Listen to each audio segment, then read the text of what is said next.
Elections. I'm excited to be joined by our two presenters, Michaela Berry, who is the Youth Engagement Coordinator with the New York City Campaign Finance Board, and Laura Jangstrom, who's the Associate Executive Director for Civic Engagement at Citizens Committee for Children of New York. My name is Carlos Rosales. I'm also with CCC New York as the Director for Community Engagement. And today we're bringing you here to share a little bit information about how you can engage civically ahead of the November election this year.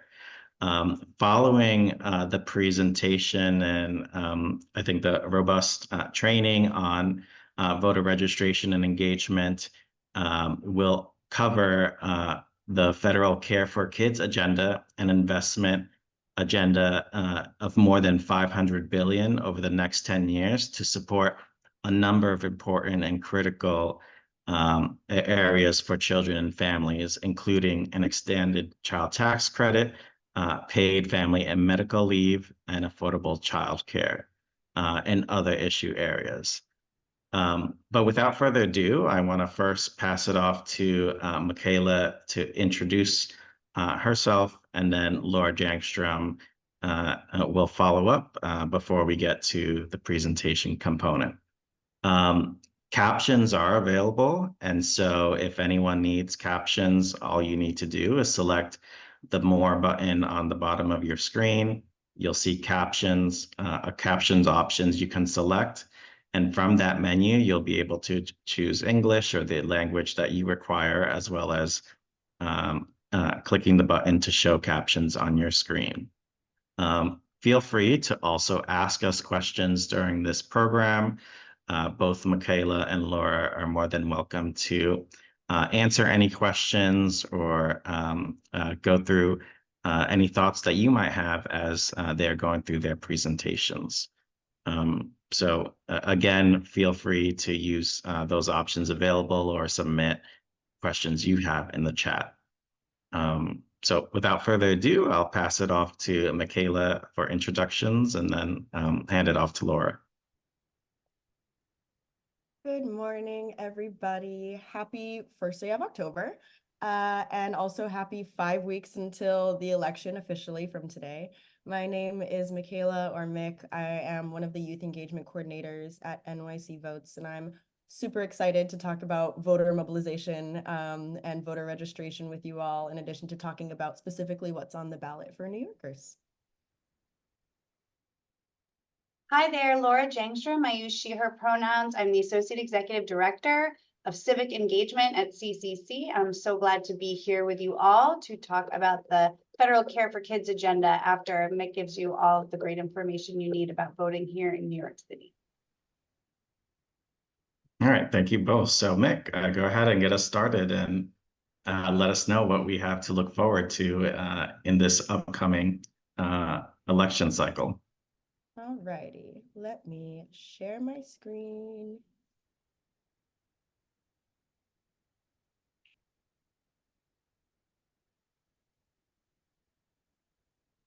Y'all can see it, yes? All good? Yes, this is great. Okay, perfect. Okay, so as mentioned, I work for the New York City Campaign Finance Board, which really has two parts. So the Campaign Finance Board is a nonpartisan independent city agency. We provide information and resources to New Yorkers to vote or run for office. We have what's called a matching funds program, which is funded by taxpayers that is supposed to lower the barriers. It's designed to lower the barriers for people to run for office. So it on average costs about $250,000 to run for office. And I don't have that in the bank in order to be able to run, but maybe I have really great ideas for my community, and I don't want to be stopped by the financial barrier. I can sign up with the Campaign Finance Board, and they will match my small dollar contributions 8-to-1. So if I'm running for mayor and I'm not using wealthy donors, and I really want to do a grassroots campaign, I can do that by working with the CFB, enrolling in the matching funds program, and then anytime someone gives me $10, that actually will get $80 on top of that. supposed to reduce the influence of wealthy contributions and really get real New Yorkers engaged in running for office. So that's one part of it. We also track all of the finances of every single person who is an elected official in New York City. So any single person up to the mayor, you can track their donations, their contributions to the dollar on our website. We do very heavy auditing. That's just part of what we do. Now, the other side of it, which is the more public facing side, which is the side that I'm on, is NYC Votes. So New York City Votes is a newer initiative from the Campaign Finance Board, really designed to give New Yorkers access to the voting materials and education that they need. So we register people to vote. We provide election information materials. We have our voter guide, which is actually going to be coming out relatively soon. I think it's actually in print right now. I'm sure some of you have seen it before. We very proudly print it in 13 languages other than English. And this is the first year also that we will be able to provide our materials in Braille for low vision and blind voters. And we go out, we are in all 5 boroughs, all over the place, in every community you could think of, educating community members and discussing the barriers to voting. And we'll talk a little bit about the barriers as well. So yeah, civic engagement. This is one of my favorite graphics that I found from the CEC about what civic engagement is. It's not just voting, that's a very important part of it, but it can be as big as running for office and also as like internal and specific as donating and checking in on your neighbors, right? That's civic engagement. Being engaged in your community is civic engagement. There are a number of ways to be engaged that aren't just voting, and they are year-round different types of things. But we're gonna focus on voting right now because that's what I'm here for. So I'm going to talk a little bit about how New York City votes. So this is the registered voters and political parties in New York State. So this is a little bit outdated, but this is about how many people are voting in New York. So this is how it breaks down: Democrat, Republican, conservative, working families, other, or no party. We'll go through what the different party options are on your ballot in a little bit. But this is a little bit of the breakdown. This is how many people are registered. This is different than how many people turn out to vote. So that being said, this is a graph that shows the trends of different, shows the trends of people who are, how New Yorkers vote. So basically, what we see here is by age group. So 18 to 29, 30s, 40s, 50s, 60s, and 70s. And in all of these, the presidential has the highest turnout, but also what we can see in these trends is that older folks are voting way more than younger people are voting. And my job, the 90% of my job is going to high school age students and talking to them about why they think this is true and why they think people are not voting. And so when I talk to young people or when I talk to people about voting, I hear a lot of things that feel really individual or feel like it's a moral failure or feel like it's something that's like a personal responsibility that they are not doing properly when they aren't engaged in voting. I hear things like, my vote doesn't count, these candidates don't represent me, I don't have time to vote, I don't know how, all of these things, I can't speak or read in English. Like all of these things are very, very real barriers to voting. And when I hear those things, we connect it to the fact that those things are not because of you not being able to do this. It's a systemic issue, right? If I know that people are voting in one specific area and I'm an elected official, I'm going to continue to make sure that specific area gets what they need so that I get reelected, which means other areas around aren't getting the same face time, aren't getting the same education as other groups are. So, right, special interest groups use money to influence candidates. Election day is not a federal holiday. It's on a Tuesday. You are supposed to have 3 hours off, like you are legally obligated to have 3 hours off to go vote on election day. But if you're working hourly, you might not have time to go vote. There's early voting as well, but it's also confusing. It's all very confusing. That's why my job exists. Like a lack of voter education. I have no idea what's going on. I don't know what to vote for. The fact that, I have this job and this is not something that is a common practice in DOE schools or in schools that, have social studies courses is another issue. Lack of access to transportation. You know, there is a very high amount of New Yorkers who have disabilities who may not be able to actually show up to their poll site. There are about 48% of New Yorkers speak a language other than English. So, you know, maybe not having the information that is in their language is a barrier. So we talk about all of this as a way of talking about how this is a systemic issue as opposed to an individual issue. We don't want to shame people into why they aren't aware of what's going on in their community, right? Because those things are by design. So again, this is how we kind of aim to recognize and address these key barriers, is really talking about language access. We have an incredible language access team. And so we do a lot of different work in other languages. Like I said, 13 languages other than English. Access to education. My focus is actually with non-traditional high school age students. So I do work with youth in detention, youth, houseless youth who are, you know, queer and maybe transient. And talking to them about, you know, what that access is, because they don't have the same education that other folks may have. Again, you know, historical parole disenfranchisement. There are rules that are always changing around voting as well. So and I think only 2 or 3 years ago, it was folks on parole were able to vote. So even not being able to like know that information. And then again, underrepresentation. Young people aren't represented in the electorate compared to, you know, eligible voting population. I have a lot of people talk to me about, well, this was prior to Joe Biden dropping out of the race, but like they're both so old. How can they represent me, you know? That's very valid. Why we try to have the matching funds program is so that we can have younger people, people of color, people who are more representative of everyday New Yorkers in office. So this is a map of the 2020 general election voter turnout by neighborhood. The darker the blue, the higher the voter turnout, and the lighter blue or the lighter like yellow, the lower the voter turnout. We spend most of our time in these lighter areas to try and increase the voter, increase voter turnout. But if you look at these areas, I mean, I don't think it's incredibly surprising. Staten Island has a very high Republican rate. It also has a higher household medium income than a lot of other places. Staten Island, Park Slope, lots of parts of Manhattan, Upper West Side, Upper East Side, these nicer parts of Brooklyn, places where wealthier white folks live, is typically where voter engagement is higher. And if I'm running for office and I'm looking at this map, I'm only going to continue to go to these areas that are darker because I already know that they're voting. I'm not going to spend my time in the South Bronx. I'm not going to spend my time in Jackson Heights. I'm not going to spend my time in East New York because they're not voting. That's not a good use of my time, right? And so then these people are disenfranchised and not represented, and then they don't feel like they can vote or feel like they want to vote because they're not being heard or visited by elected officials. So we go into these neighborhoods, give them the education that they need, and hopefully get them to a place where they can feel educated enough that they can vote. Also, highest turnout 69% around, or less than around 69%. So still a difference between voter engagement and then voter turnout.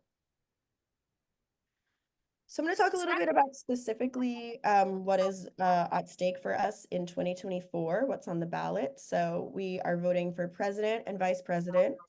We are also voting for U.S. Senate and House of Representatives.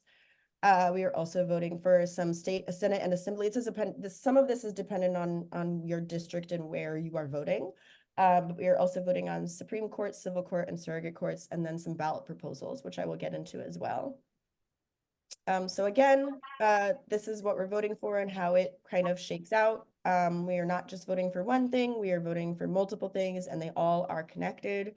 I think this is another thing that is a common misconception that I hear. It's not just going to be one thing on the ballot. There are multiple things.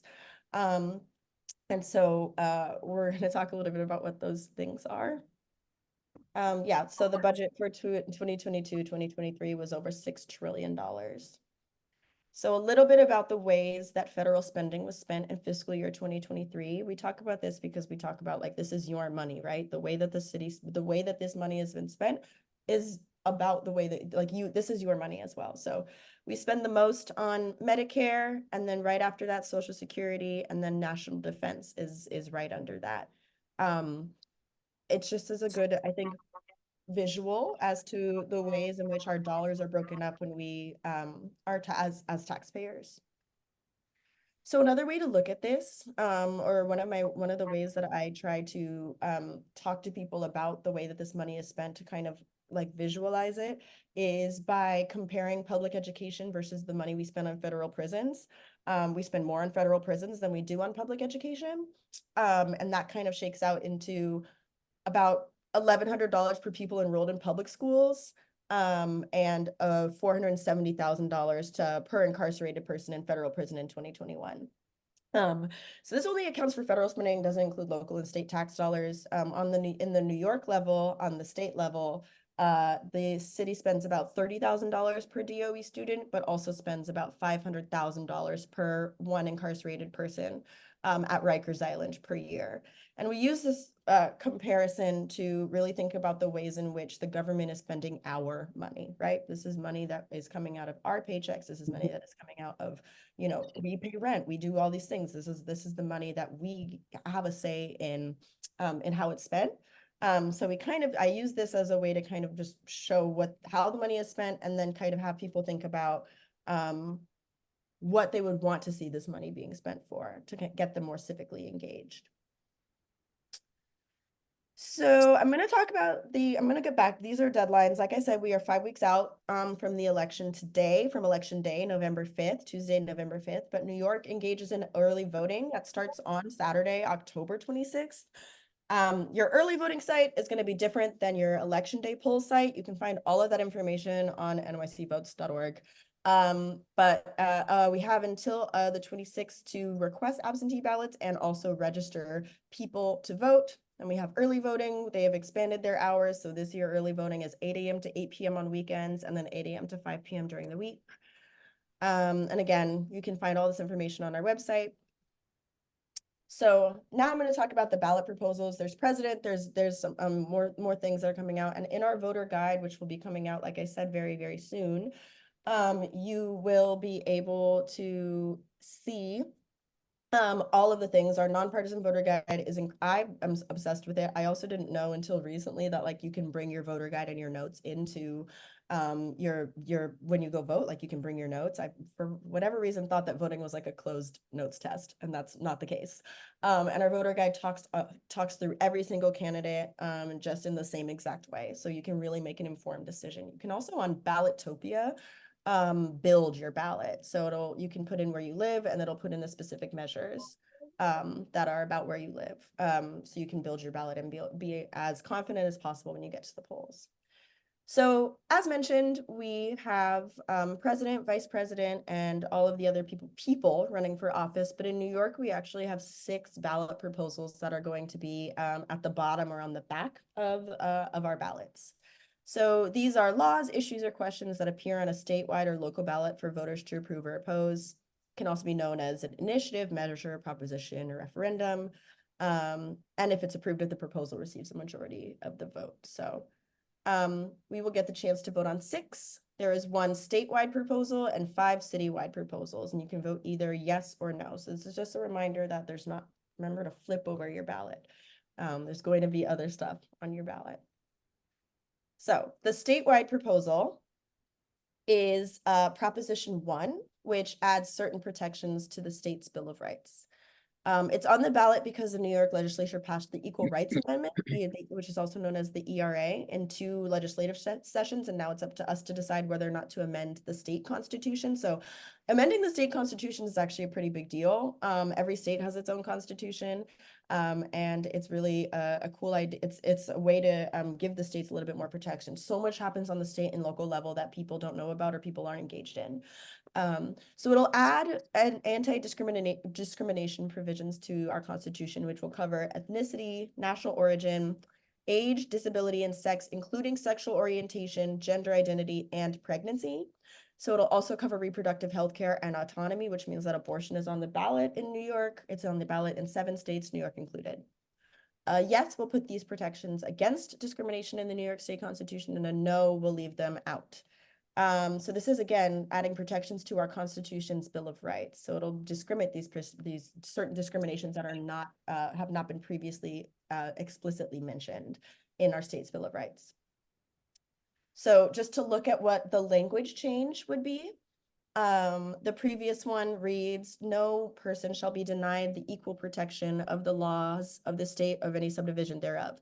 No person shall, because of race, color, creed, or religion, be subjected to any discrimination in his or her civil rights by any other person or by any firm, corporation, or institution, or by the state or any agency or subdivision of states.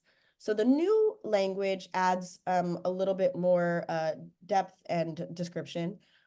So it adds, no person shall, because of race, color, ethnicity, national origin, age, disability, creed, religion, or sex, including sexual orientation, gender identity, gender expression, pregnancy, pregnancy outcomes, and reproductive health care and autonomy, be subjected to any discrimination in their civil rights by any other person or firm, corporation, institution, or by the state or any government or subdivision of the state pursuant to the law. So voting yes on this would enshrine deeper protections for other marginalized New Yorkers.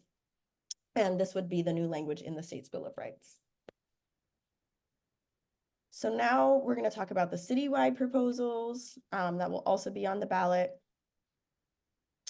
So the first one is Proposal 2, cleaning up public property.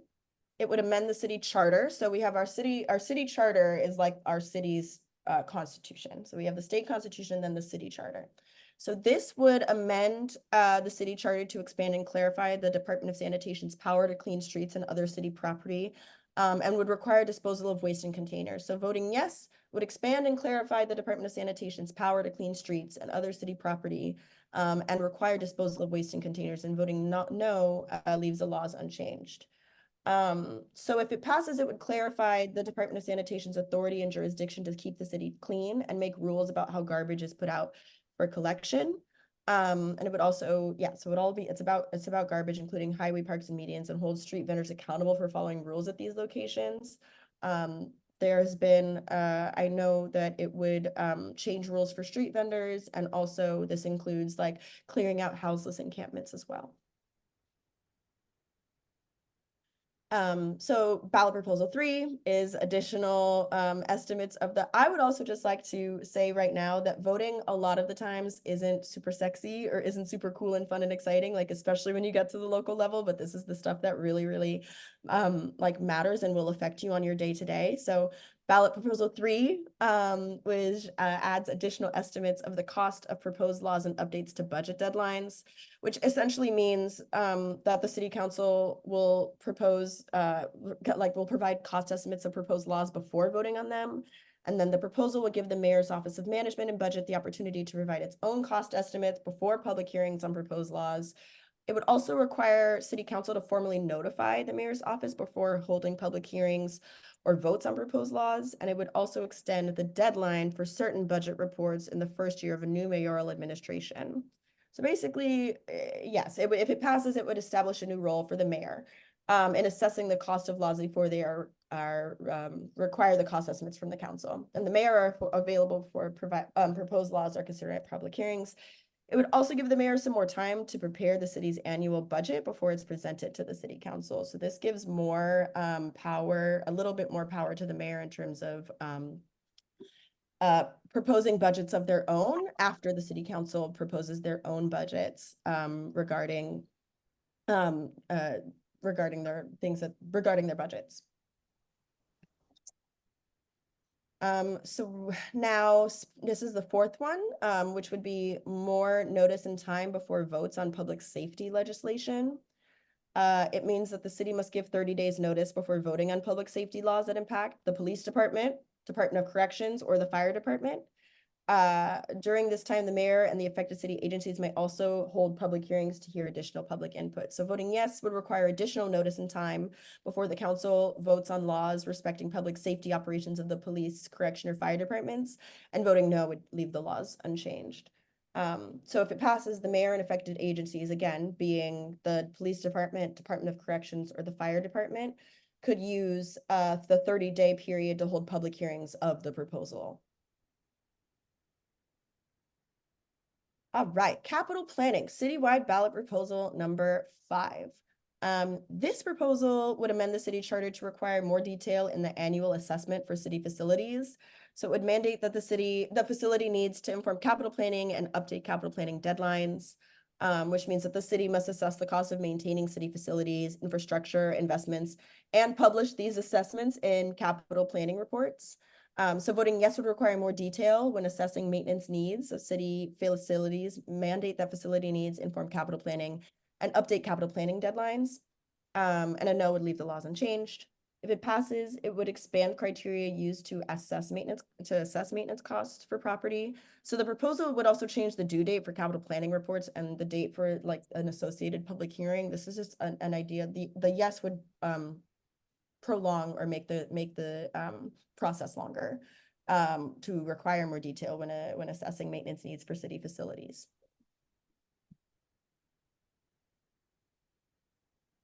Okay, so then the last one that's going to be on the ballot is minority and women-owned business enterprise, which are of course known as MWBEs.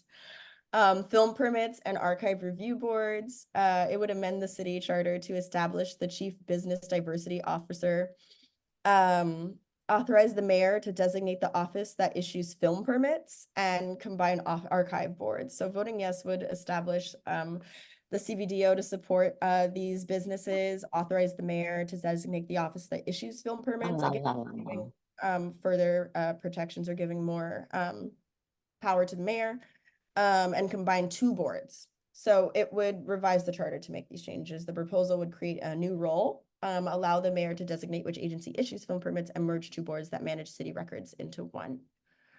So those are going to be the things at the back or the bottom of your ballots. Again, all of this is going to be included in our voter guide, which is available, will be available soon virtually, and is also going to be in print relatively soon. So you don't have to commit all of this to memory, but these are the things that are also going to be on the ballot. I think it's important to at least have talking points or know how to talk about these other ones, especially considering there's been a lot of rhetoric regarding not voting or, not voting for president specifically or not showing up to the polls, which is totally, I think, understandable. I am never forcing anybody to do anything that they don't want to do. It is my job to just give them as much knowledge as possible and then to do with that what they will. And so having the information on all of these additional things that are in the ballot is really, really useful. All right, so now I'm going to talk a little bit about voter mobilization and what it would look like to get your community registered. We still have a 25 days, to be able to get people registered. We have been out in the rain registering people to vote. I've been working every weekend to register people to vote. And I've also been training people to get other people registered to vote, because you would be surprised at how many people you walk through. I'm surprised every time, that I'll walk by a group of adults and ask them if they're registered to vote, and they aren't. And then being able to provide them with what they need to be registered and vote in the upcoming election. So the basic requirements are you must be a U.S. citizen. You must be 18 to register to vote, but you can also in New York be 16 or 17 to pre-register, which essentially means that when somebody turns 18, they can just walk confidently into the polls and be able to vote. And you must have a mailing address. And New York has a fewer amount of like protections for people to vote. So having a mailing address actually is pretty open-ended, and I'll talk about that in a second. So when you register people to vote, this is what the physical paper form looks like. You can get these from the Board of Elections yourself. You should also be able to get them at any library or honestly, any government agency should have them. Any civic engagement agency should have them. And this is how it looks. You have to make sure one of the most important questions is, are you a U.S. citizen? That's the first question you ask. And then it's an age question, blue or black ink. We need your name. We only need the birth date. 5, 6, and 7 are optional, but highly recommended. That way the Board of Elections can contact you if there are any changes. This is also to note that anytime you move, you need to re-register or like update your voter registration. Anytime, even if you move one block, even if you move one building, your district might be affected by that. And it might change your polling place, and it'll definitely change whoever represents you. So anytime you move, if you haven't checked your voter registration in a while, if you're not sure that you're registered to vote, if you want to change your party, you will register. You have to re-register. You can do this online, or you can also do it via paper. Because I'm out in events where, you know, it's a pretty high volume amount of people, we do things by paper, come in, scan them, send them to the Board of Elections ourselves. Again, so your address, like I said, you only need a mailing address. So if you are homeless or you don't have an unofficial address, you can use a shelter, a school, the address of a friend or relative, or another location where you can be found, just any place where you could receive mail. So libraries, homeless shelters, all of those places are places that you can register people to vote. If you're houseless, you can vote. I want to stress that because they really don't, people who are in houseless populations really don't think that they are able to. You must also have an address that you can receive mail. So these are two questions. This is also a common thing that people are like, wait, if it's the same address, if you live and receive mail in the same place, you don't need to fill out number 9. You will need to fill it out once. But again, if you live in 2 different places, like say I live with my aunt, but I get mail at my mom's place or something like that, then I would have to put in 2 different addresses. And this is so we can identify your district and where to send your printed material. So then these are questions. Have you voted before? This is for people who have maybe moved or want to change their political party, update their name. But if you're registering for the first time, you can skip this party. So like if you were previously registered in California and now you need to register in New York, you would engage in this information. Identification, this is also one that some people have issue with. So you can either use, it's one of these. You don't need both your DMV number and the last 4 digits of your social. You just have to make one. So either whatever is on your license, the last 4 digits of your social security number. If you don't have either of those, then when you go to the polling place, that's like if people don't have that, that's okay. If they don't, they just click this one that they don't have a New York State driver's license or social security number, which just means that they need documentation when they go vote that shows their name and address when they go to vote. So an NYC ID, a bank statement, utility, photo ID, but bring some documents for people. Otherwise, you can walk in and you don't need an ID when you go to vote. So these are the political parties that are available for New Yorkers. We have the Democratic Party, the Republican Party, the Conservative Party, and the Working Families Party. You can pick one, and you can also engage or choose to pick no party.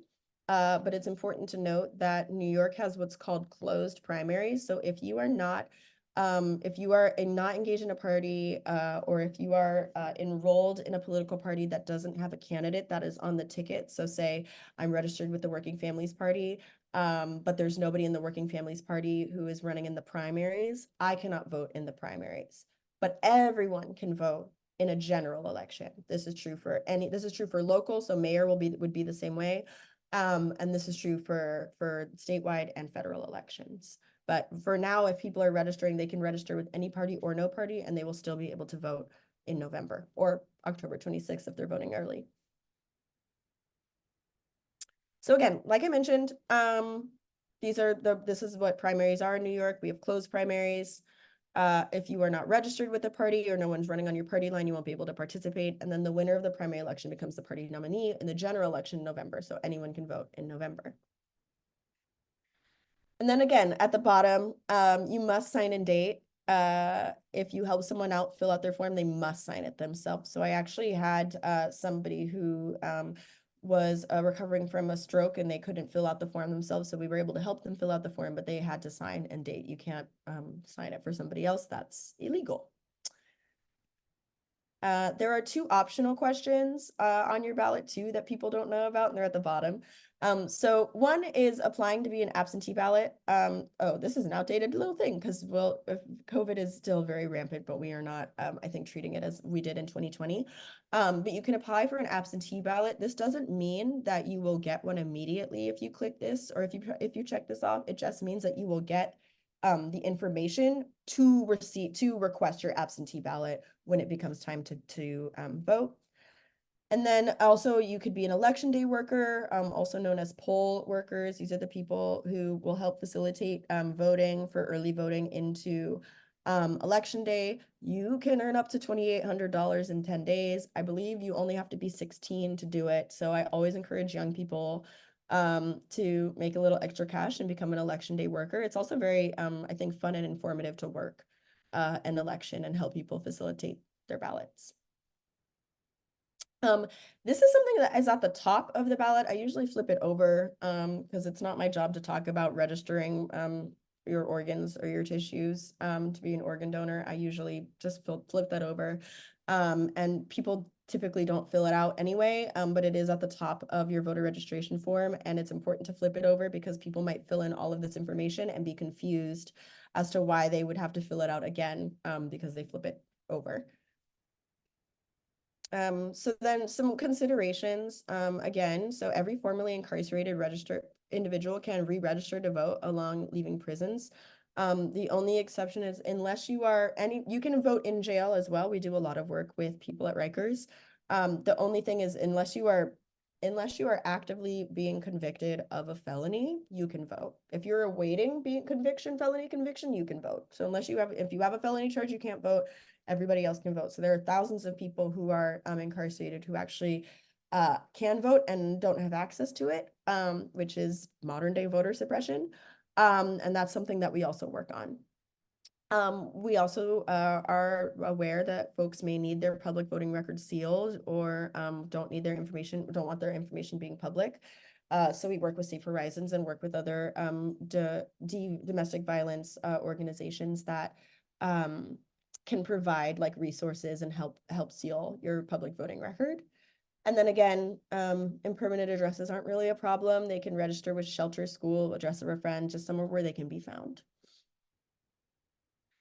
So then this is how to vote. This is the last part of my presentation, which is just how we vote in New York City and New York State. So again, early voting and election day poll sites are usually different. Hours vary, so go ahead and check your poll site. You can check all of this on our website, nycvotes.org. Early voting dates are Saturday, October 26th to Sunday, November 3rd, and then Monday, November 4th, there is no early voting. Election day is on Tuesday, November 5th. Again, polls are open from 6 a.m. to 9 p.m. Find your poll site at findmypollsite.vote.nyc because your poll sites might change.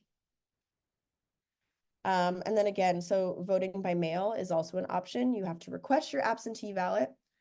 You can also visit the Board of Elections office, and then you can state why you need that absentee ballot. So I am currently working with a group of incarcerated young people in juvenile detention, and I am working on requesting their absentee ballots because they're not going to be able to vote in person. So I've been working with the Board of Elections for that to request their ballots, but that's one of the reasons. Then you complete your ballot. You place the ballot into a security envelope, you sign and date it, you seal it, and then you place it in the larger envelope. This is all sent to you, and then you seal it, and then you mail it off. No postage needed. And that has to be postmarked by October, by election day. So it has to be postmarked by November 5th in order for it to be counted. So then this is just a little bit about how you might want to mobilize your community in terms of a voter registration drive. So these are some of our do's and don'ts about talking about voting. Again, like don't assume everybody can vote or want to. Be friendly, be prepared. We have so many FAQs and so many things on our website. And then again, talk about it like as an issues-based approach. So thinking about that slide where we were talking about individual versus systemic barriers, talking about local elections, right? So if people are really not iffy, or if you have some thoughts about the presidential election specifically, focus on Proposition 1 in New York, focus on these other ballot measures that are going to affect us. And then advertise, let's make sure people know how to be prepared, but just not making assumptions about registration. Again, you can get involved with us. Like I mentioned, NYC Votes is out in all 5 boroughs all the time. So you can contact us for trainings. You can work with us. We do text banking and phone banking every week. And you can also take our pledge to vote on our website. You can also follow us on Instagram, Facebook, and Twitter. I am a personal fan of our Instagram presence. And that's how part of the ways that you can stay involved with us. Again, all of our information is on our website. So that is bringing me to my close. You can follow up again at our website, big fan, to make sure you're registered, find your poll site, read our voter guide, which will be available, again, like I mentioned, in 13 different languages in about a week or 2 weeks. And then this is my email in case you have any additional questions or require or are interested in any additional trainings. So that's it. I'm gonna stop sharing my screen to see if anybody has any questions about anything that I just shared.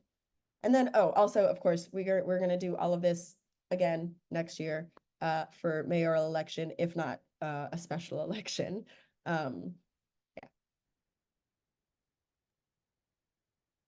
Thank you, Meg, for that very informative overview and other opportunities for people to get involved. So if anyone has questions on this part of our training, feel free to unmute and ask Mick the questions you have.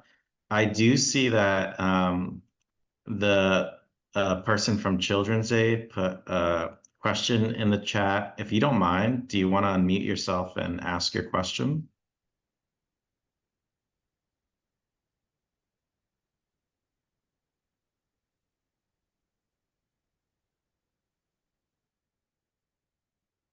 Okay, they might not be able to right now. So, Mick, the question was, for people who are concerned about domestic violence or partner violence, how can they go about getting their voter records sealed?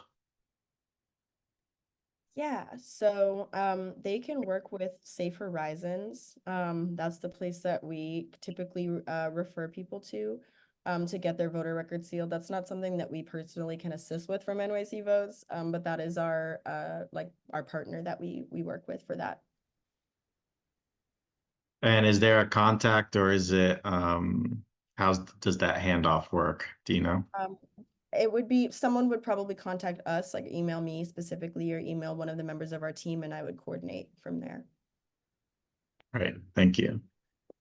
Do other people have questions that they would like to ask of Mick?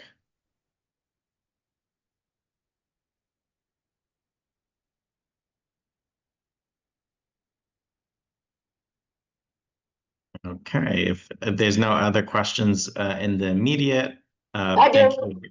Oh, go ahead, Marilyn. I got something from Move Indigo. I don't know if they have any relation to you, if you know, if you work with them at all, possibly enabling me to switch where I'm registered if I have a second home, and I think my vote would be more, would have more weight in the second home. Do you have any issues with how they proceed, or should I just deal with them directly? I am not familiar with them, so I don't know. But Okay, do you facilitate that kind of a switch if it's relatively last minute? yeah, I mean, you can switch back and forth. There's voting registration opens up before every election, so you can switch back and forth in between every election. Like if you've moved 15 times, like you can switch that. We have And you until can administratively just, you know, use one of these forms to change your information, your address, and then switch it back? That's Yeah. it? Yeah. Okay. Thank Yeah, you. you can do it online. You can also do it via paper. I had to do it to change, like when I moved, I just submitted another paper. I just, did it at work and submitted it, but yeah. And they say it doesn't affect, you know, any of your other rights as to where your primary residence is. It shouldn't. Yeah. Thank you, Marilyn. Any other questions before we pass it to Laura to talk about the children's agenda?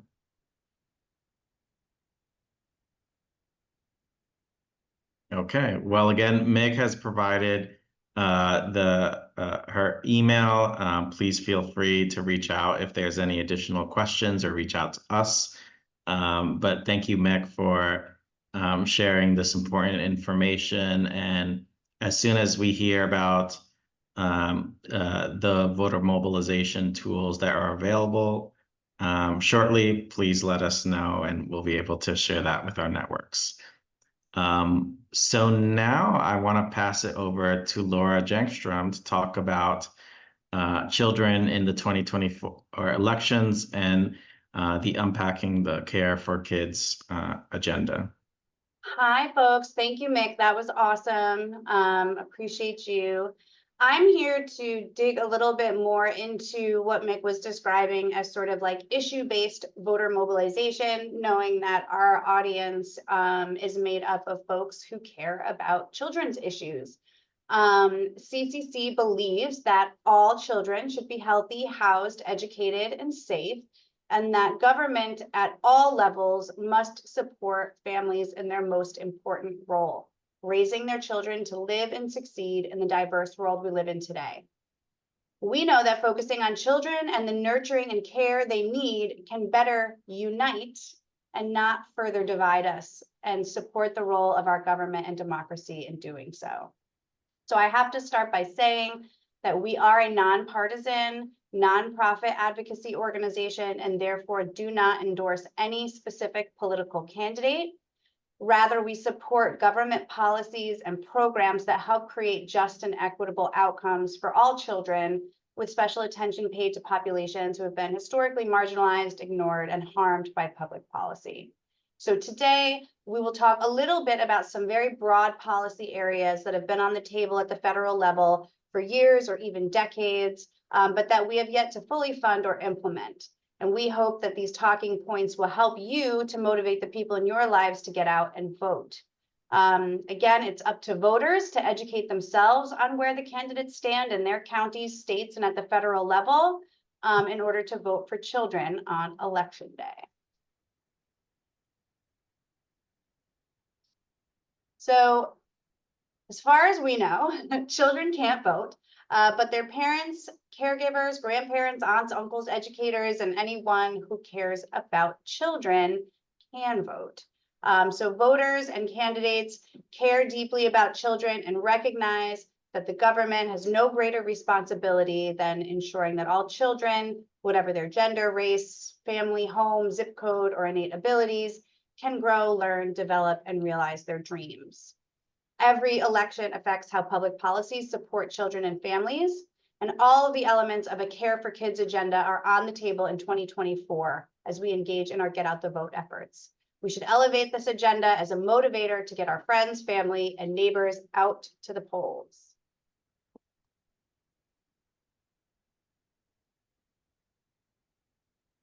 So I just want to, I'm displaying this slide to show you our power at the polls. There are 9 million caregivers in our country, 63 million parents, and 70 million grandparents. Those are great numbers of people who care about children that we can mobilize to vote.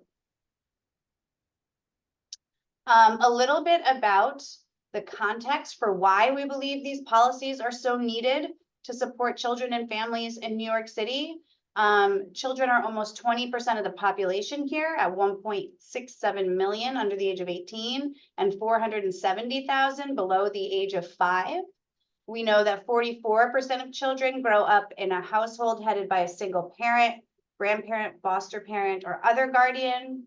That over a quarter of children live in households with incomes below the federal poverty line, which is a mere $27,750 for a family of 4. We know that more than 46,600 children reside in the New York City shelter system with average lengths of stay of over 437 days. And we know that more than 80% of families with a child under, that's supposed to say 12, but probably also under 23, cannot afford childcare. So it's important. Kids are struggling in New York City, and it's up to us to prioritize them in these elections.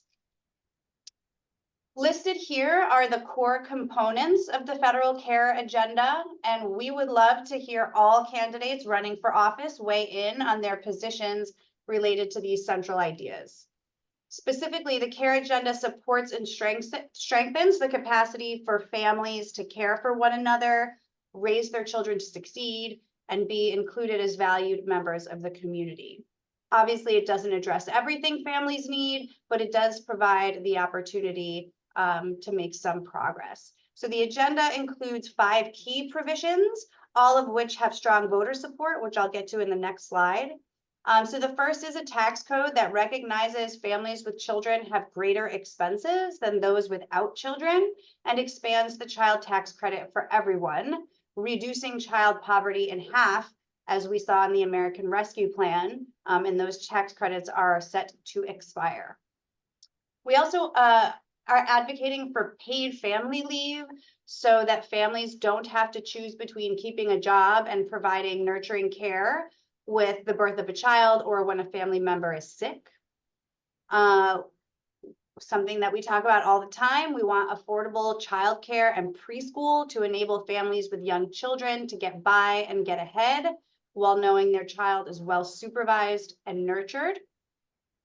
We also want expanded home and community-based services to enable family members with disabilities and special needs, including children, to maintain themselves in their communities and not to place additional burdens on those in what we refer to as the sandwich generations, who are now providing care for both their children and their parents.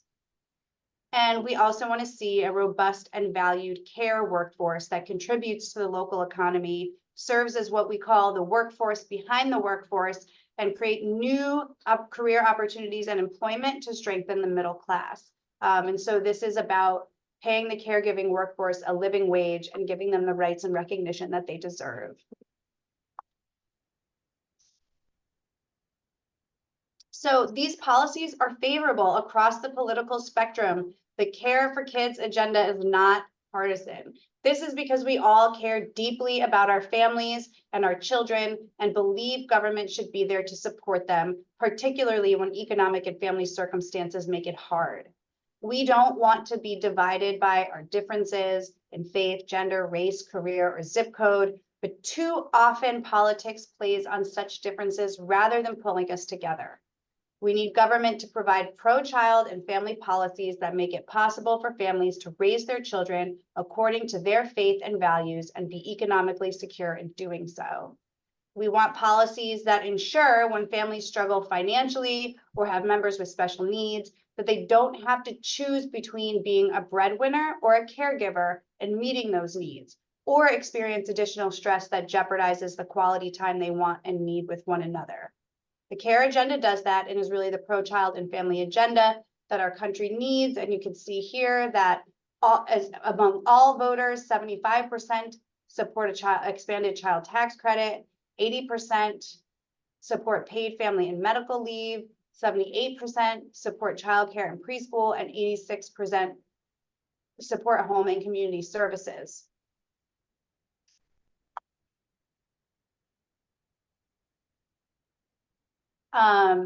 Here, I liked this slide and I pulled it in because it was really interesting to me that in a poll of folks across the country, when asked to what extent each of the following items are a part of their identity, 88% put being a parent just under your values.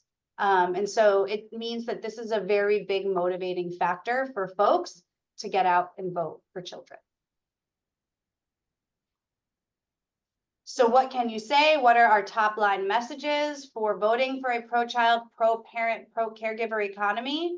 When you're out doing your voter mobilization and get out the vote efforts, you can urge people that voting for these policies will support children in their nurturing, health, education, safety, and economic security, that it values parents and their critical roles and responsibilities, that it will provide essential care to families to respond to emergencies and meet special health care needs, that will recognize the need for and value a strong care workforce to families and the economy, that it creates middle-class jobs and local economic growth, and that this should be a part of the federal electoral dialogue just as much as any of the hot button issues that we hear about every day. And finally, what can you do to make the child care agenda a reality? You can press presidential and congressional candidates to make their position known on these provisions and how to finance them. We can engage and educate our family, friends, and coworkers and people benefiting from the agenda about it. We can thank candidates who speak out on the agenda and spread the word about their support for it. We can volunteer for or support organizations which are engaging in grassroots on the ground education and advocacy on the agenda. And we can vote CARE in the 2024 election from the top to the bottom of the ballot. I'm going to stop there and really pray that nobody asks me any in-depth policy questions, but I will tackle anything that comes my way.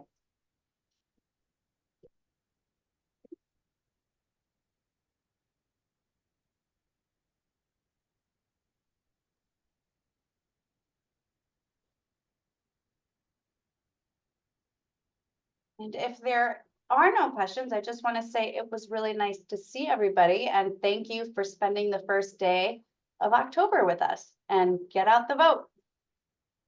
Oh, Diane, yeah, go for it. Study clicking. I'm very interested. I like when you gave the statistics about the 70 million grandparents and, you know, the 63 million. Where are you getting that from? Is that from New York State alone, or is that Let me get you my source on that. I want to quote you right. Okay. That is from, oh, and obviously I can't see because my eyes are not what they used to be. Okay, so there were a few different polls that were done. So Lake Research did a poll on support for the child tax credit in September 2022. Global Strategy Group did one on paid family leave in September 2022. In 2023, Public Opinion Strategies did a poll on childcare and preschool. And also in 2023, Heart Research did a poll on home and community services and how to pay for them with big corporations paying their fair share of taxes. So it was a amalgamation of a bunch of different polls that were done in the last few years. Oh, okay. Thank you. You're welcome. So that means it was state or city? I think these were all federal polls. These were all national polls.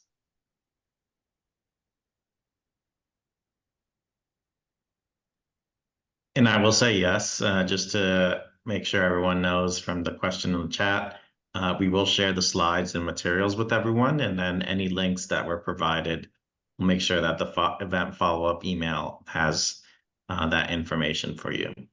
I'm also dropping in the chat a link to like a flyer with the CARE agenda that has all the talking points that I just went through. We have been engaged in promoting the, so as most people probably on this call know, we primarily deal with local and state advocacy. That's where our expertise lies, but we are a member of the Partnership for America's Children. And they're the folks who are really pushing the Care for Kids agenda at the federal level.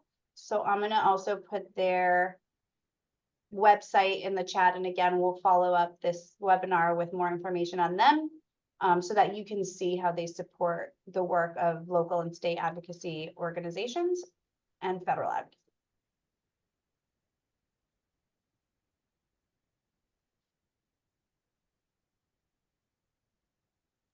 Any other questions from our audience? The hope is that other members of the Partnership for America's Children in other states are replicating this same workshop in their states for their communities so that we can have some collective impact and a real groundswell of support for all of these policies.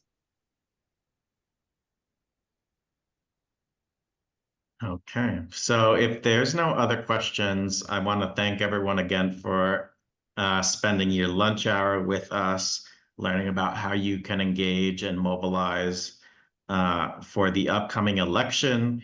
We'll also again look to update and bring another version of this program as we approach the New York City mayoral elections in 2025. And so stay tuned for later in our program year for information around that.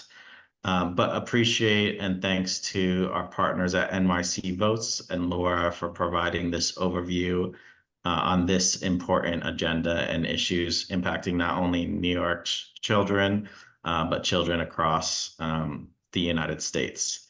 Lastly, before everyone goes, I just want to give a preview that CCC's and our partners at Healthy Minds, Healthy Kids is hosting a community speak out on October 8th.